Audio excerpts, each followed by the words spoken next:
I'm Ebony, Assistant Crew Manager with Calumet Crew for Friends of the Forest Preserves. Today, we're at Kickapoo Prairie, and I'm going to give you some tips on how to tell non-native and invasive species, reed canary grass, apart from its common lookalikes in the Midwest. Reed canary grass is one of the worst invasive species here in northeastern Illinois.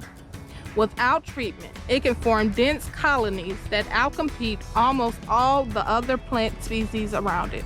It is most commonly found in sunny wetland areas, especially wetlands with history of disturbance. But it may spread in higher quality wetlands and sometimes grow in drier areas as well. Two other grasses can be found growing near reed canary: orchard grass and Canada blue joint. Orchard grass is another non-native species, and it isn't usually an invasive in Illinois.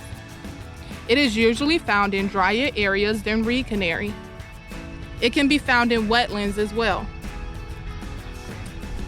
Canada blue joint, on the other hand, is a relatively common native species that grows in wetlands.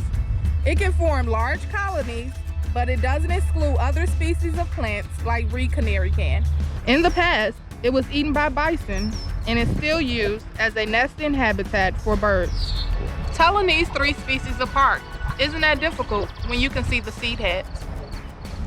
Blue joint seed heads have more of a delicate look than the other two. Each individual unit of the seed head, called a spikelet, is generally shorter and narrower than in orchard grass or reed canary, and the spikelets aren't clustered as densely.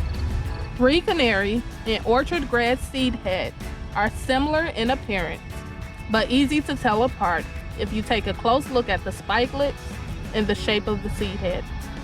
The spikelets in orchard grass are hairier than in reed canary, and they are composed of more parts.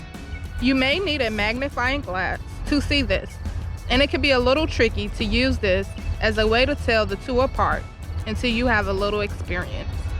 It may be easier to tell them apart by the shape of the seed head. Reed canary has a thinner and more pointed seed head. Orchard grass has wider seed heads that are more rounded at the top. The lower branches of the orchard grass seed heads are often much longer than the upper branches, and they may spread outward. Unfortunately, you won't be able to always find these seed heads, especially in the earlier spring or late fall. With a little practice though, you could tell these grasses apart from their leaves, or at least be able to tell reed canary grass from the other two. First off, reed canary grass has very wide leaves compared to most grasses.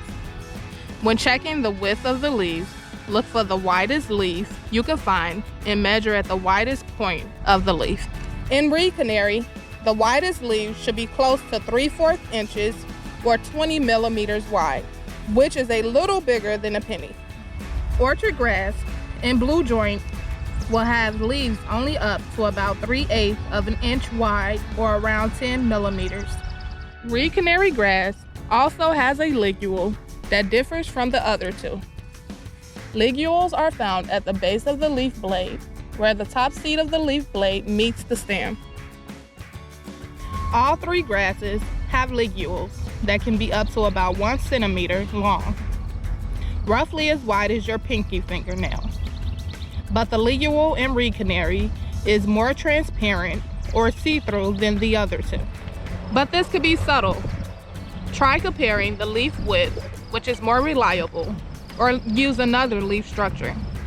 At the base of the leaf blade, wrapping around the stem, is what's called a collar. In reed canary, the collars are large, yellow, and wavy. The collars are much less prominent in other two grasses. To recap, reed canary grass is similar to orchard grass and Canada blue joint, but reed canary is the only one that is invasive. The seed heads and the spikelets differ, but you won't be able to tell that during some parts of the year. The most useful way to tell these two from reed canary is to measure the widest leaves and examine the base of the leaves. If the widest leaves are about 20 millimeters wide the ligule is transparent, and the collar is big and wavy, then you probably have reed canary grass. I hope this video has helped you learn something about reed canary grass and its Midwestern lookalikes. From the Calumet Conservation Corps and Friends of the Forest Preserve, thank you for watching.